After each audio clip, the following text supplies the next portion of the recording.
Welcome to 3 Count Commentaries. This is your host, MagMongoSlade.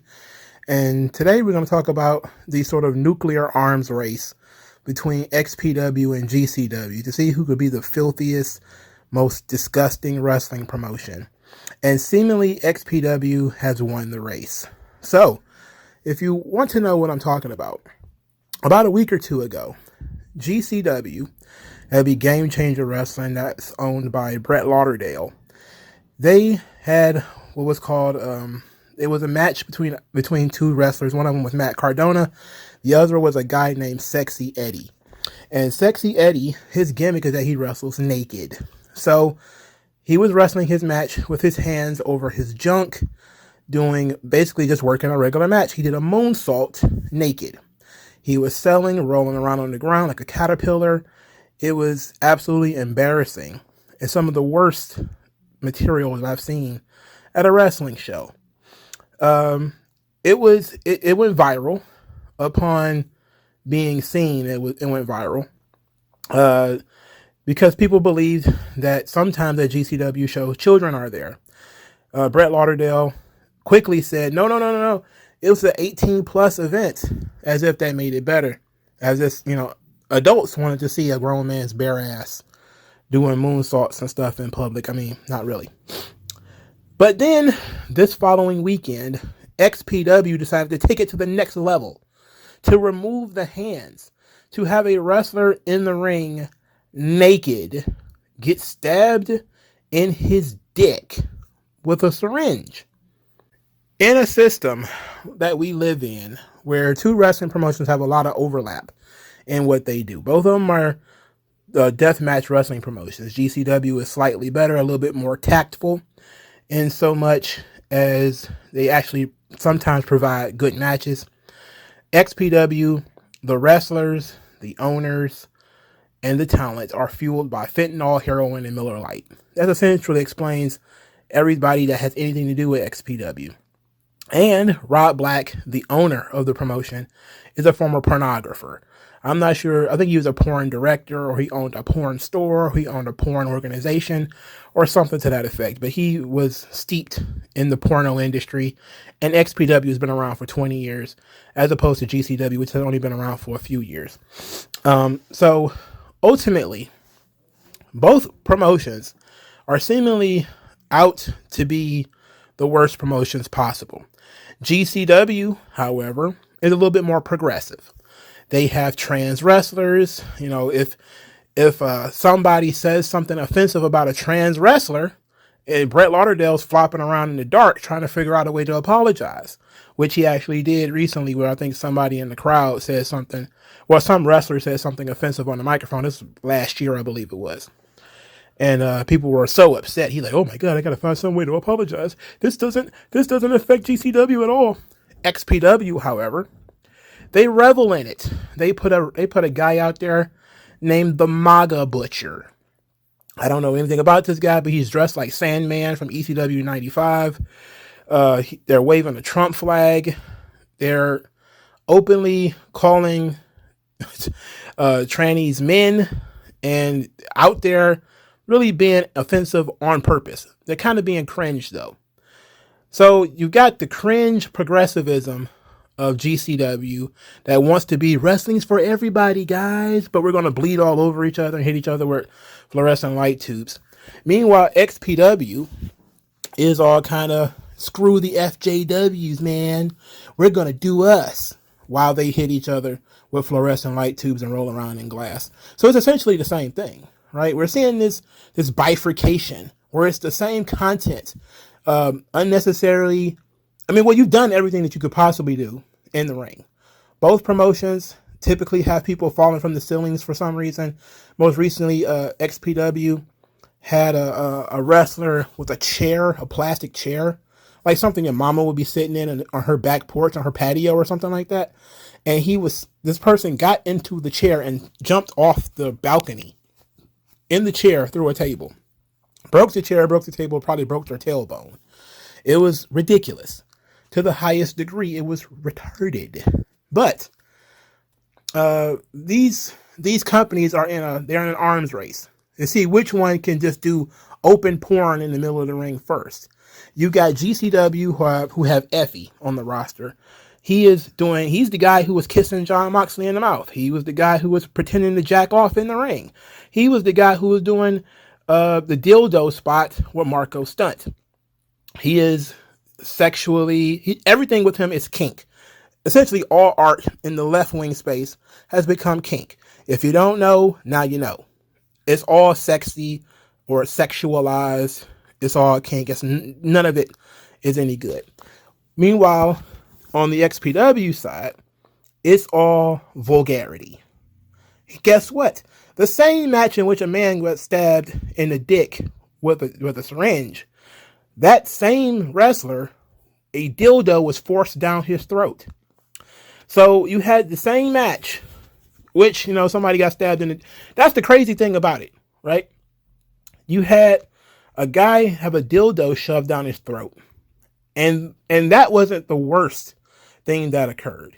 Why in the world would a dildo ever need to make an appearance at a wrestling show, let alone make several appearances at wrestling shows? It tells me that these people are just trying to ratchet up the vulgarity. It's demeaning as far as I'm concerned. It's demeaning to the talent. It's demeaning to the audience. Even now, XPW is also 18 plus. I forgot to say that. That being said, though, even if you are an adult, you came to see a wrestling show. You didn't come to see softcore porn and see guys wrestle naked, or to see guys play with themselves in the ring, or see two men make out in the ring while one of them pretends to jack off. We didn't come to see that. All right. So it's at some point where somebody's going to have a open sex show in the middle of the ring. I mean, this arms race between GCW and XPW, see which one of them can be grosser, more disgusting, is an embarrassment to the business. It's the kind of stuff that causes government regulation. It's the kind of stuff that makes people look down on wrestling fans. It is beyond the idea of an outlaw mud show.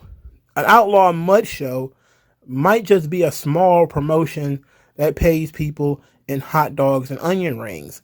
XPW literally doesn't like they pay their talent at all. It looks like their talent pays them to be there. And the talent probably pays the promoter in heroin and Miller Lite. It is offensive. All right. Now, the game that people want to play is, hey, look, it's not for you. And look, we all know that it's not for most people. My question is, how the hell does XPW even make money? Who the hell watches that shit? And, you successfully got everybody's attention by mutilating a man, by stabbing him in the penis. Okay. So now what are you going to do? Now that you have everybody's attention, you have no star power. Apparently, the only people they can get to work there are people who have been canceled from other wrestling promotions, which isn't a big deal because most of the time people get canceled for stupid reasons. But there's also people who have almost no athletic ability whatsoever and all look like they fuck barnyard animals. Who is going to wrestle in this promotion, let alone watch it? And what I'm looking at here is that you have to follow the philosophy of the two owners of the companies. Brett Lauderdale, he's probably early to mid 40s, white dude who grew up kind of in the suburbs, big fan of hip hop. If you've ever been to a GCW show, the DJ is tremendous. You walk in there, they're playing 400 Degrees, Juvenile, all that kind of shit. You're like, what? Like the shows are named after rap albums or rap lyrics and stuff like that. You're like, oh, Brett Lauderdale likes rap music. He likes black people. When you look at Rob Black, he was into porn. So everything with him is way over the top. It's gory as, the girls are naked half naked all the time. Most of them are porn stars in that sort of situation. Therefore, it reflects in the wrestling business. In, Brett Lauderdale's case, because he grew up with homeboys with black people and stuff like that. He leans more into that culture and more into the hip hop culture. Has a little bit more respect for traditional wrestling. Brings in a lot of old wrestlers like Too Cold Scorpio and Ricky Steamboat, to try to create a fun atmosphere. But in being a liberal white man from probably the suburbs, he also brings in some of the unmentionables, the people I talked about earlier, a certain club of multi-lettered organizations that have to be welcome at these GCW shows. And I'm not saying that they shouldn't be. I'm saying that actively courting these people is a problem. It's one thing for people to just like your show. It's another thing for you to be actively courting them. And I'm going to create a safe space for them. It's like you're a wrestling show where people hit each other with fluorescent light tubes and stab each other in the head with forks. What the fuck is inclusive about that? Well, I guess I can stab a tranny in the forehead, but it's not violence against trannies. That's a good thing. We stab everybody in the forehead here, or some horse shit. But here's the thing, it's really odd because in seeing Dark Side of the Ring on XPW, I actually understand where Rob Black comes from. This was a guy who has been, involved with the government, fighting for his freedom of expression, to which you kind of have to give him that. That's really the only defense for this kind of shit, is that they do have freedom of expression. Wrestling, despite the fact that some of us want it to be an art form or a sport, it is sort of a way of expressing yourself. It is people in character. It is people wearing makeup and costumes, play fighting. It is that. So to a degree, you have to buy into some of that. You have to take into account that people are going to wear costumes that you don't like. You're going to have to buy into the fact that people are going to have characters you might not agree with. And that's just part of the game that you sign up for when you're a wrestling fan and you're watching wrestling.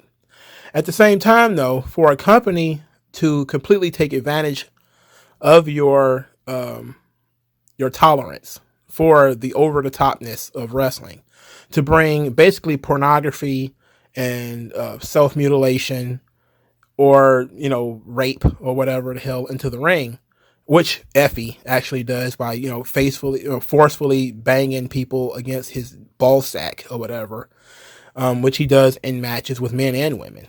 So that's the only thing he actually does with women, from what I could tell, is violently bang their head against his crotch. This kind of stuff, it's a big turnoff, and it actually does do a lot of damage to GCW and XPW, but it does a lot of damage to the business as well. And we would be better off if these organizations were either eliminated or cleaned up to a degree. Like I said, GCW is a little bit more tactful. They usually have 1 or 2 death matches on the show, not an entire show of death matches. So you can get into some of the actual wrestling matches that they will have in GCW and feel fairly comfortable that you're going to have a fairly good time. XPW, however, comes across, again, not unlike the backyardigans, the worst parts, the underbelly of what GCW is, which is the fat, beer-swilling, pizza-eating, greasy tattoos all over his face, wearing a shirt that's 2 sizes too small, somehow smells like all of Wisconsin individual. Absolutely disturbing. And to see that these companies are fighting for that dollar, it is, one of the negatives of capitalism. They're operating in the same space. They don't run the same towns as far as I know. I think GCW is actually more national than XPW. When GCW ran the Hammerstein Ballroom, that was in New York, they was not allowed to do a lot of blading and a lot of weapons and stuff like that. So they had to tune it down. And it was actually the GCW show people complained about the most because it was the most unlike a GCW show. In so much that there wasn't death matches with blood and a bunch of stuff like that. But they have such an overlap of the audience, the difference being the motivations, everybody wants to be ECW. That's really the goal. Is who's fighting. They're fighting for the soul of ECW. Who is the true and worthy successor to ECW? GCW actually comes across more like ECW than XPW does. XPW was actually a competitor to ECW. It's been around that long. So you got this guy who's been in the business this long and for years has been running a wrestling promotion, essentially paying talent in hot dogs and electrical tape.